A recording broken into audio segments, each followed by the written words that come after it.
E aí, galera, boa noite! Sejam bem-vindos, né? Hoje a gente vai falar sobre os 3 pilares da propaganda médica. E por que isso é importante?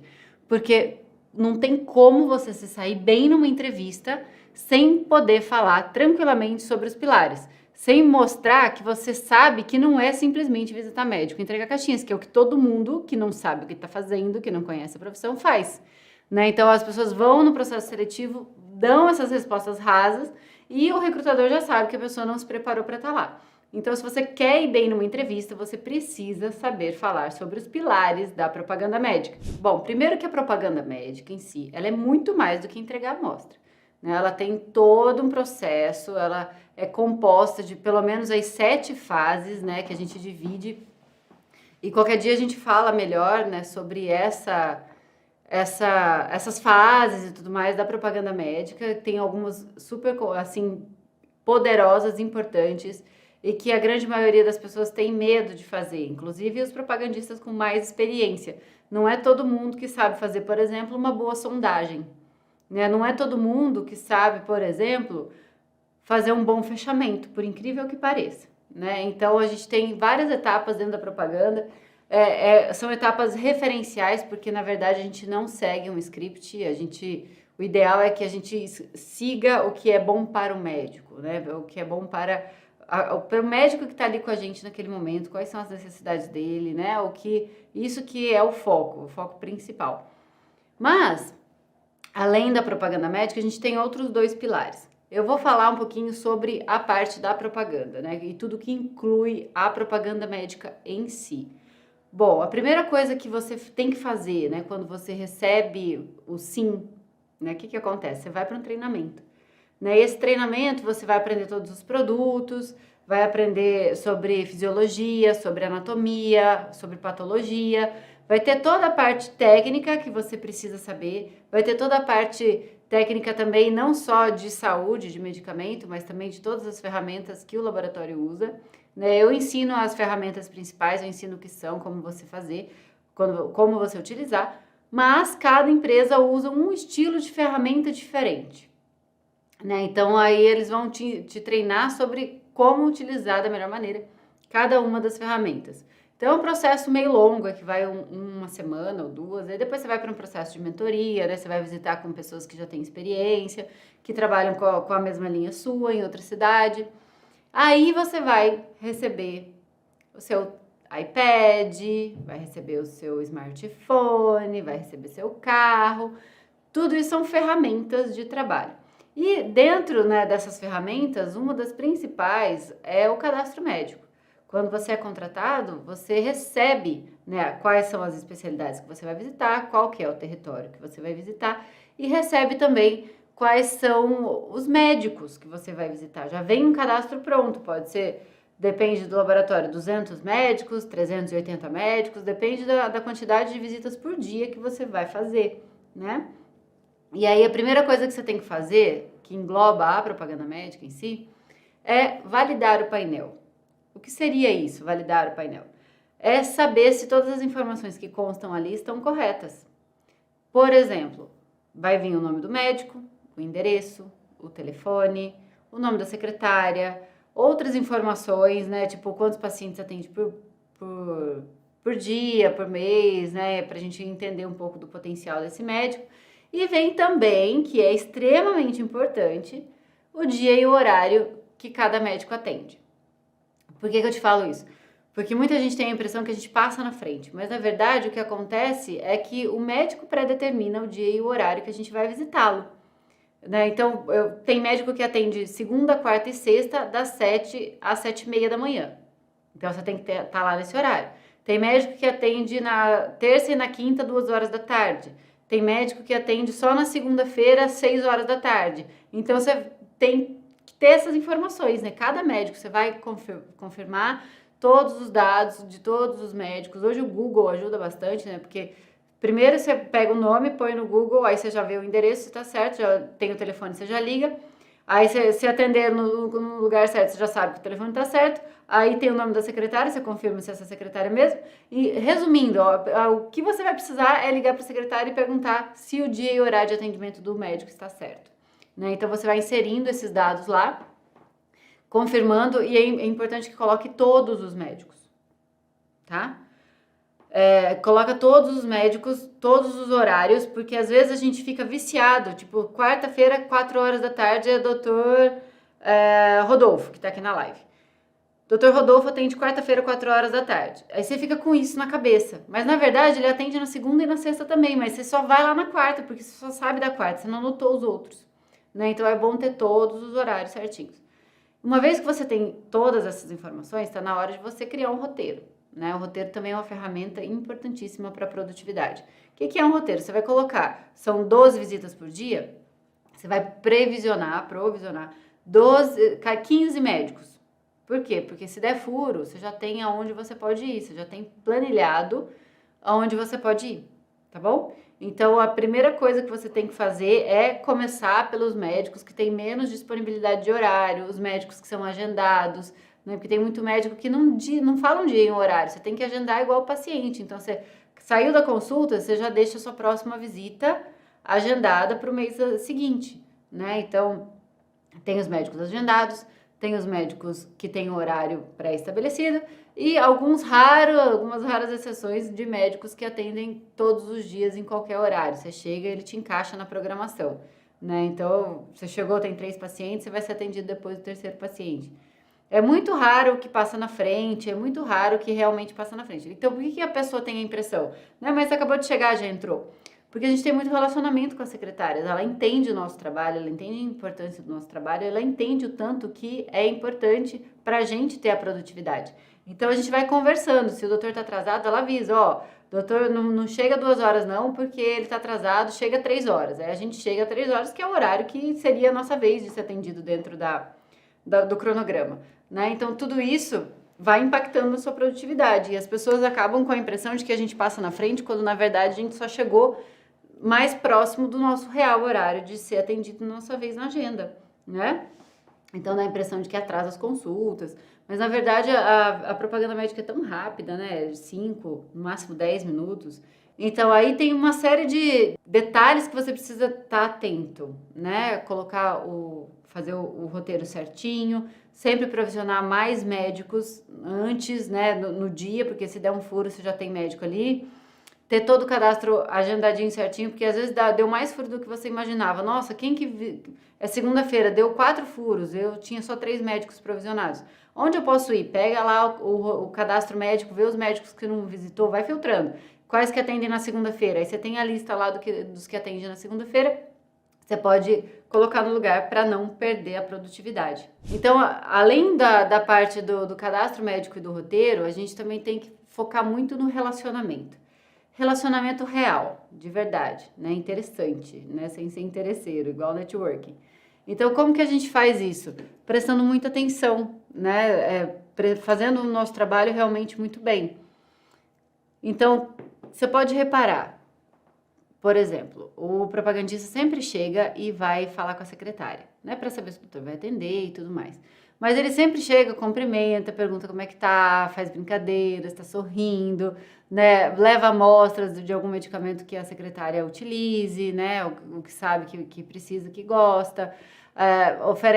Leva alguma lembrancinha, alguma coisa se for o dia da secretária. Então a gente cria esse relacionamento que é real, né? Eu tenho as secretárias que eu tenho um relacionamento, tenho no Instagram até hoje, tenho nas redes sociais até hoje, a gente se fala, se encontra no shopping, se abraça, faz festa. Então, é de verdade, é construído de verdade, sabe? É uma preocupação e um desejo genuíno aí de gerar valor para essas pessoas. E não só com as secretárias, com os médicos também, né? E como que eu construo o relacionamento com o médico? Respeitando, acima de tudo. Não pedindo para ser atendido em horário que você não está agendado, né? Não ficar insistindo com a secretária, se você tá agendado, ele não vai poder falar, porque se você insistir e ela for falar com ele, provavelmente ela vai tomar uma bronca, né? Então, essa parte de construir relacionamento, ela é muito sensível, ela é muito humana, ela precisa de muita empatia, de muita resiliência, de muita paciência, né? Mas tem outra coisa que é extremamente importante, que é conhecimento. E se você só consegue isso se você tiver realmente disposto a estudar bastante, disposto a ouvir o médico, disposto a estar sempre se desafiando, conhecendo não só o seu produto, mas os concorrentes também. Não é para você falar mal de concorrente, jamais, jamais. Se você fala de concorrente, é porque o seu produto não é suficiente. Então, você precisa usar o pouco tempo que você tem para falar do concorrente. Né? Se tiver que falar de concorrente, neném, você pode saber que você tem um problema sério, tá? Uma coisa é você se comparar, né? Falar, olha, eu tenho, meu comprimido é sulcado, né? Meu diferencial em relação ao meu concorrente é que o meu comprimido é sulcado. Ok, você está apontando uma diferença, você não está falando, o comprimido do concorrente é péssimo porque não tem sulco. Percebe a diferença de você falar do seu comparando com o que tem no mercado, né? Um diferencial seu comparando com o que tem no mercado, versus o meter o pau no concorrente porque ele não tem a característica que você tem, né? Ou querer dissuadir, ou enfim, isso é péssimo. Isso só mostra que falta de caráter sua, falta de estratégia. Né? Você vai falar de concorrente, você pode saber que você tem um desvio aí, que não, isso não é legal. Fala do seu, né? Fala do que você faz, fala dos seus diferenciais. Se você precisar se comparar, se compare com respeito, né? Então, conhecimento, estudar, o treinamento que você recebe no início, tem até uma pergunta aqui, depende, varia, às vezes é uma semana, às vezes são 2, mas o treinamento é só para te dar uma base. Quem vai construir esse conhecimento é você mesmo. A empresa vai te munir de muita informação, de muitas fontes de informação, academias, né? O treinamento vai estar sempre próximo, que era o que eu fazia, né, na indústria. Eu treinava, eu passei a treinar os meus colegas de equipe, né, como gerente de treinamento. Então, eu criava as estratégias, eu traduzia, né, todo aquele conteúdo científico numa linguagem um pouco mais acessível e mais vendedora. Então, isso ajudava muito, né? E isso que faz a grande diferença para você se diferenciar no pilar propaganda médica, né? Então, a parte de propaganda médica mesmo, ela é composta de planejamento, organização, com cadastro e roteiro, de relacionamento, e que esse relacionamento é baseado em confiança, e o médico só vai te confiar em você se você mostrar que você sabe. Não é para dar aula para médico, não. Não é para mostrar que você sabe mais do que ele. Embora, eu vou falar uma coisa aqui. Dos meus produtos, principalmente no Eucerin, que eu tinha muito acesso a produtos, a informação, ninguém sabia mais, no setor inteiro, dos médicos todos, ninguém sabia mais do que eu, dos meus produtos. Isso é uma coisa sempre que eu tinha muita certeza que eu tinha que saber mais do que todo mundo, mais do que o médico, inclusive, claro, porque se eu vou lá para orientar, como que eu tenho que saber mais do meu produto, eu tenho que saber mais de patologia, de diagnóstico, de tratamento, né? Isso é com o médico. Agora, o meu produto, quem sabe sou eu. Né? Então, assim, eu não usava tudo que eu sabia, mas a hora que eu precisava, o conhecimento estava ali. Na hora que entrava, às vezes, numa questão mais delicada de um estudo científico ou de um mecanismo de ação, o meu conhecimento estava ali. Se ele me dissesse alguma coisa, eu retrucava com uma pergunta, ele me respondia, e aí eu aprofundava, e assim a gente ia até esgotar o assunto. Ou seja, ele só vai saber a profundidade do que eu conheço se for necessário. E quando ele precisar dessa profundidade e você oferecer, você ganhou um espaço gigantesco ali. Ele vai confiar, ele vai acreditar, ele vai te respeitar muito mais. Então, deu aquela folguinha dentro do consultório, chegou, né, tá no consultório, tá esperando a sua vez, já conversou com a secretária, já lançou a visita, já traçou a sua estratégia para a visita que você vai fazer agora, já organizou as amostras, já está com todo o planejamento pronto, sobrou um tempinho, não vai para a rede social não, vai estudar o seu produto, vai estudar seu concorrente, principalmente quem não é da área da saúde, que eu acredito que seja um pouco mais complexo, entender alguns mecanismos de ação, então precisa de um pouquinho mais de dedicação nessa parte técnica, né? Enquanto uma pessoa mais técnica precisa se dedicar em técnicas de venda, né? Então, tudo é uma balança, tudo é equilíbrio, tá bom? Então, até aqui a gente falou sobre o primeiro pilar do propagandista, que é a propaganda médica e tudo que envolve a propaganda médica, ok? Então, a gente finaliza o primeiro pilar, que é a propaganda médica em si.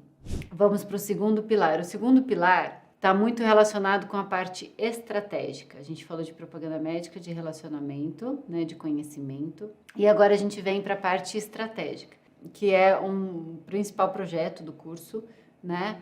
Que você precisa desenvolver um pensamento crítico, analítico, e esse case vai te ajudar com isso. Eu vou te dar as informações básicas, as principais, aquelas que fazem a diferença, que você precisa, as peças para você construir, mas quem vai construir é você. Por quê? Porque eu não vou te entregar o conteúdo pronto, você vai construir esse conteúdo. E quando ele é construído, ele é sólido, ninguém tira de você.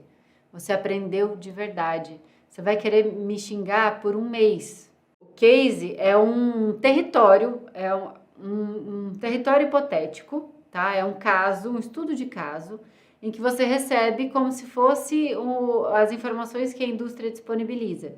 E ali você precisa colher informações, interpretar os números, bolar estratégias e entender o que você precisa fazer para manter o resultado dos produtos que estão indo bem e de aumentar o resultado dos produtos que precisam de ação, que não vão bater cota, não vão bater meta, né? Então, você desenvolve ali essa visão analítica, é uma planilha cheia de números que as pessoas ficam desesperadas quando veem. Se dentro do curso, com informação, elas já ficam desesperadas, imagina se elas pegam um case desse num processo seletivo, 7 horas da manhã para apresentar 9 horas da noite, e você não sabe o que é um DDD, não sabe o que é um MDTR, não sabe como que você lê, não sabe o que é uma evolução de mercado, não sabe o que é penetração, não sabe o que é indexação, não sabe avaliar qual que é o médico, os mais potenciais, quais são os mais importantes, quem são seus concorrentes, quais ações você pode fazer, quanto que você vai investir nessas ações, o que você vai fazer nessas ações, qual que vai ser o resultado que você espera, como que você vai medir isso. Esse é um case. É isso que você precisa fazer no case. E é isso tudo que você aprende aqui no Receita. E a gente recebe os cases, analisa, né, abre todos, vê se tá certo, né, se tá na linha de raciocínio, porque não tem resposta certa, tem o racional que a gente avalia, né? Se tiver alguma coisa muito fora, a gente pede para corrigir, a gente orienta, ensina. E na última aula, né, que é a aula do módulo 5, eu faço a correção desse case ao vivo, né? Então, eu tiro todas as dúvidas, ajudo, né? Então, é para saber mesmo se você tem uma consistência, uma lógica, se você tem uma sequência de raciocínio. Então, assim, a parte estratégica ela é extremamente importante, porque é ela que vai direcionar todos os esforços que você vai fazer, tanto na propaganda médica, com relacionamento e conhecimento, quanto no terceiro pilar. O terceiro pilar é o PDV, que são as farmácias, pontos de venda, né? Que são as farmácias. Então, o relacionamento que você tem com a farmácia também é um pilar extremamente importante, porque não adianta você usar a estratégia para atingir o médico certo, com a mensagem certa, o médico prescrever o seu produto, o paciente ir até a farmácia e ter a receita trocada. Ou não ter o seu produto, você nadou e morreu na praia, porque o que você precisava que acontecesse, que era a venda do produto, não aconteceu. Você fez o mais difícil, que foi gerar a demanda, né? Que foi fazer o médico escrever o nome do teu produto na receita. E aí, a hora que chega na farmácia, ou troca por um genérico, ou não tem, ou o balconista não conhece, fala que não fabrica mais, porque balconista tem essa mania, gente. Eu vou falar mesmo, se tiver algum balconista aqui, você pode brigar comigo, não tô... Mas quantas vezes eu já vi balconista dizer que um produto saiu de linha só porque ele não tem na loja dele? Desinformado. E é isso que não pode acontecer com as farmácias do nosso setor. A gente tem um painel de farmácias também para visitar. Então, se a gente visita 10 médicos, a gente vai visitar 2 farmácias, né? 12 médicos, uma farmácia. Depende da estratégia. Mas essas farmácias que você vai visitar levando conhecimento, levando informação, fazendo treinamento, se fazendo útil, fazendo relacionamento, oferecendo o que você puder oferecer, né, de conhecimento, de informação.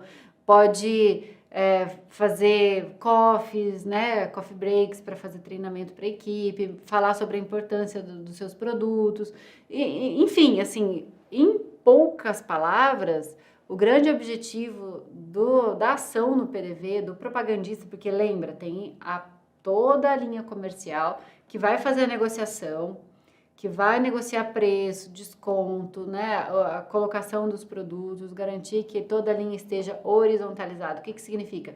Tem toda a linha na farmácia.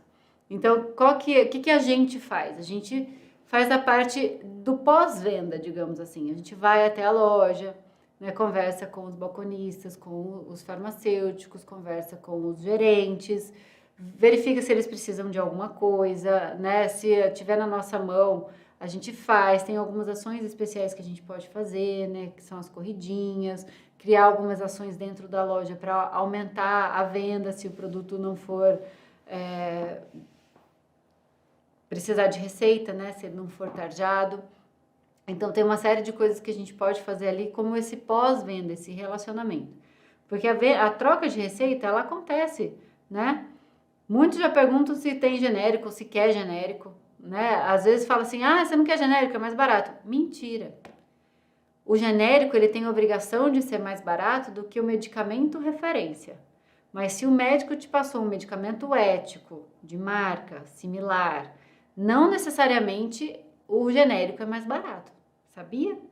Então, sempre que alguém te oferecer um genérico, na intenção de dar a entender que é mais barato, pergunta o preço dos dois. Beleza, né? Quanto que é o genérico? É tanto. E quanto que é o que o médico me prescreveu? É tanto. Às vezes a diferença de R$1. E aí você deixa de usar aquilo que o médico prescreveu para você, que ele conhece, que ele confia, que ele sabe a procedência, para trocar por um genérico. Dependendo do laboratório, os genéricos são muito bons, mas tem que tomar cuidado, né? Então, esse relacionamento com o PDV é interessante porque uma coisa é você trocar uma receita de um produto que você mal conhece e que você não tem relacionamento nenhum. Outra coisa é chegar a uma receita da Liege. A Liege está aqui toda semana. A Liege traz coffee pra gente. A Liege me ensinou a importância desse medicamento diferencial que ele tem. A Liege, sempre que eu preciso, ela me traz as coisas que eu tipo, tô precisando, enfim, de uma caixa de caneta. Vai lá e leva a caixa de caneta, né, pra pessoa. Então, assim, é uma pessoa que está presente, que se eu precisar, ela está aqui. Então, a receita da Liege eu não troco. Agora, a receita do Joãozinho, que eu nunca vi, eu vou trocar, né? Então, esses são os 3 pilares da profissão do propagandista. Os 3 principais pilares, que dá até para fazer uma perninha aí num 4º pilar, que seria o conhecimento. Então, a gente tem a propaganda médica e tudo que envolve a propaganda, né? O conhecimento. Temos a análise estratégica, que é olhar para o setor e entender o que é que está acontecendo com os números, né? Saber o que está com tendência de crescimento, tendência de queda e saber onde agir com isso. E o 3º pilar, que é o relacionamento no PDV, para evitar a troca e para você não morrer na praia, né? Então, ficam aí os 3 principais pilares. Então, bacana, gente. Muito obrigada. Fiquem com Deus, se cuidem e até lá.